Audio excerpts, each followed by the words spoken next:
history we all know, and we all receive research reports.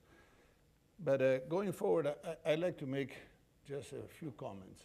I think the lessons we have learned from this crisis for the first time, I think is very reassuring, is that central banks around the world and treasuries around the world reacted incredibly fast and incredibly well, surprisingly well for most people's expectations, because we have different tools.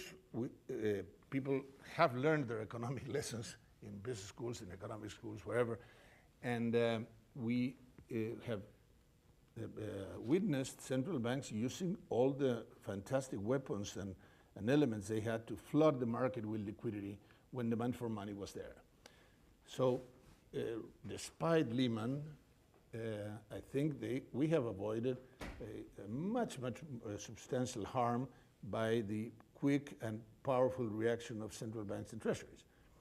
Now, second aspect of that is that for the first time also, there was a much larger degree of coordination. The Europeans pretended to fight, pretended to be, not to follow the Americans as they should, but finally they came around and they coordinated quite well, and we have seen that fast and coordinated reaction. I think the question comes now, when that demand for money recedes, when we go over, as we believe we have gone over the hump or the valley and coming back into growth, will the politicians accept what the central bankers will recommend?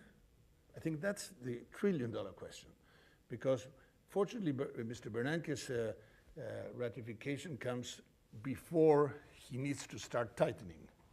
But if and when he needs to say, okay, the demand for money is no longer there, the crisis is over, we have to start absorbing, we have to put the pump in reverse. We have been flooding, now we have to take the water out.